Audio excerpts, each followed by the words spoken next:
Greetings everyone, welcome to this new video. We're gonna do an exciting project here because there's a lot of new players in this game now, and I want to introduce, because I get a lot of requests both on my YouTube channel and directly in game on how I build my character and what to do with the amount of currency I have. So what I want to do is I want to take one of my Exalted out of my currency tab, and then I want to trash all this gear.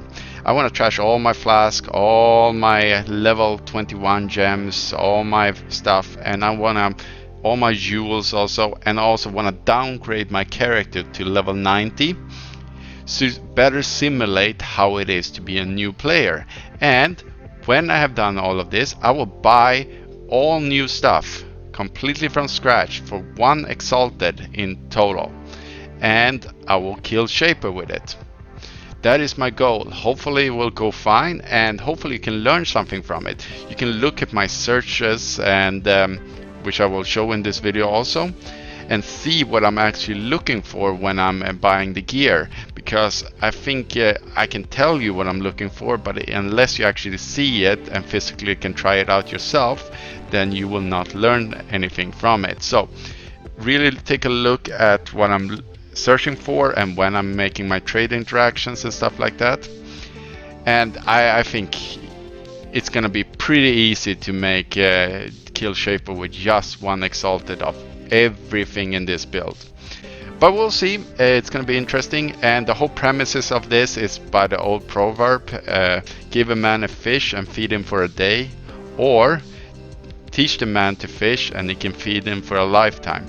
So that is the premise of this whole project, and hopefully we'll get something good out of it and you can actually replicate what I'm doing and do it yourself. Let's go. So let's go through these, and we'll talk a little bit about just how I'm setting these search windows up, and what to think about and where I get the mods. So first of all, I'm using PoE Database, and I'm using the official trade site from GGG. So these are great because the mod list is going to tell us. So if I click for boots, for example, and strength here, doesn't matter which base I'm using, we can see what prefixes and suffixes can be on this, and these are we're going to put into our trade. We don't care about fossil crafting, SSS, delve mods, Shaper and Elder. We don't care about that. We just want normal gear that we can buy for cheap. So these are the ones. So we want high life, we want high resistances, and we want some movement speed. So we want to cap our resistances to 75%. We want to have high life so we survive a hit or two, because we are going to get hit by Shaper. And movement speed is great because then we can move out of his attacks without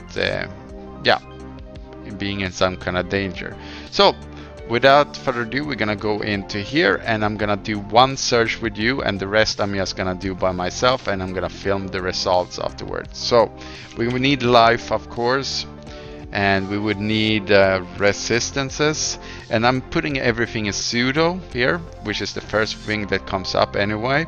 You should always do that because that takes it from all sources. So we want about 70 life because that is really high for boots, and we want about, let's put 70 here in here also, and we want our movement speed. So you basically want to just go through the database on your item and see what kind of stats you want. We want 20 about, because any higher and I think it's going to be very expensive. So let's see. Well, as you can see here, these are very cheap.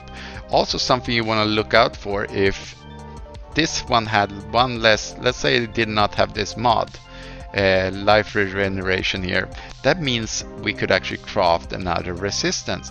Now we can craft another mod on this. We can craft a prefix. Prefixes are not as good as suffixes in this case, but it's still good. We can still craft something on there and see what we have. So you might want to scroll down or increase your numbers here and see if you get lucky, or scroll down and see if there's some pair here that have an open suffix. So I'm gonna do this later, of course. I also want to make one example more. I put in a ring here, same stat, maximum life, total elemental resistance, and increase cold damage. So what I would normally do is put cold in here, and we want increased cold spell damage. Why you want to put in increased cold spell damage is because that takes from all sources again, because it's pseudo. That means increased cold damage is going to go under this, increased spell damage, or anything else that is increasing this specific number. So it's much better. And I'm going to put in a decent amount, is 20, and then just do a search here and see what kind of items come up. Oh, here's a good one. We have resistances, high resistances here because of this, and then we can craft one more prefix in here. That's great. I mean, we already have a ring here, but I'm gonna just see what other rings there are out there, but this is a great choice for us to go with. I would also go for in the end, I would probably go for a 6-link because they're very cheap now with just the right color combination. Maybe a Tabla Rasa, we'll see. Go with some flask, and I just want to also add that I assume that you already leveled up your gems to level 20. Even if they're not qualityed, they should be level 20 gems you have in here. I'm not gonna put that into the price because that is ridiculous. There's 1 alch for each one of them and stuff like that. So you should have already leveled them while going up to the shaper, and it should be easy to get there. So without further ado, I will stop, and you can just check out in your own time and look at the video and see what I'm searching for, or copy me straight over, or look for some specific mods for yourself.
So there we go, we have all the trades done. Here I'm just gonna hover over these while I am talking, so you can stop the video at any point and just see what kind of stats I went for. I'm gonna also talk a little bit about that. The Perandus coins, which is these next to each item, is how many chaos I spent on that item. So you can just look to the left of the item to see how much I actually spend. And these Perandus coins right here represent how much I use for crafting. That means crafting some extra stat like this increased cast speed, for example. And I also used a few chromatics to make the right colors and so on. So I have 34 chaos left over. That means I used 3/4 of an Exalted. So yeah. And I honestly, you can make it much cheaper if you don't buy this in at like one sitting, like I did, or actually I did it in 2 sittings. But you can also set up live searches for all of these, which is much better. Basically, what it does is It's you set up all the parameters that I'm gonna put in the description, hopefully, most of them at least, for all the items I bought. And you set it at actively search for items that comes up right now, which means that it's gonna be much cheaper than items that has been up for a few days. Because if they've been up there for a few days, they're probably not that good. So live searches are really good, but I just wanted to do this fast and easy and just show you that you can do it on the fly like I have here. Something I recommend is 6 links are super cheap, just corrupted 6 links with the right colors. Honestly, I went with these colors. You can go for other ones depending on the skill gems you want. Also, you don't need this belt right here. I don't know why I went for it, because the most expensive things was honestly the gems and so on. Also, you want some lightning damage, so I went with Herald of Lightning somewhere around here. And the gem links I'm going for is basically the same ones that I'm going for my other build. And oh no, increased duration has quality. I'm just gonna disregard that. Constant damage taken, mortal call because I had some space, cold pen, greater multiple projectile, hypothermia, winter orb, concentrated effect, and infused channeling. Herald of Ice, Warlord's Mark with Blasphemy, so we get some Life Leech and Mana Leech. Honestly, I think this run of Shaper is gonna be pretty easy, and you can be replicating this honestly with half an Exalted if you just take a day or two gathering up your gear. But if you wanna do like me, in like 20 minutes to get all the gear, then it's gonna cost a little bit more. So, without further ado, let's try Shaper.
And there we have it, Deathless Shaper. Oh my god, I'm just gonna show it here. Obviously crap loot, but here we go. Let's go out and prove it's completely deathless. And we have all the portal except the one we stepped into. Easy peasy at a good speed, even though we had the worst middle bosses ever. And we have it all with these links right here. So, 3/4 of an Exalted. All we needed to kill Shaper without dying. And honestly, we can do it with even less because that was incredibly easy. Maybe I continue to do Uber Elder also. Uber Elder though, it's quite a step up from Shaper. And by the time you're at Uber Elder stage, you should have much more currency, because there's not much more currency involved in actually getting there, and yeah, the mechanics and everything. And yeah, so thank you for watching. Hopefully you learned something from this, and watch in the description before you write a comment, because I might have already answered something, or watch in the comments also. So if you like something you hear, then subscribe. Have a good day.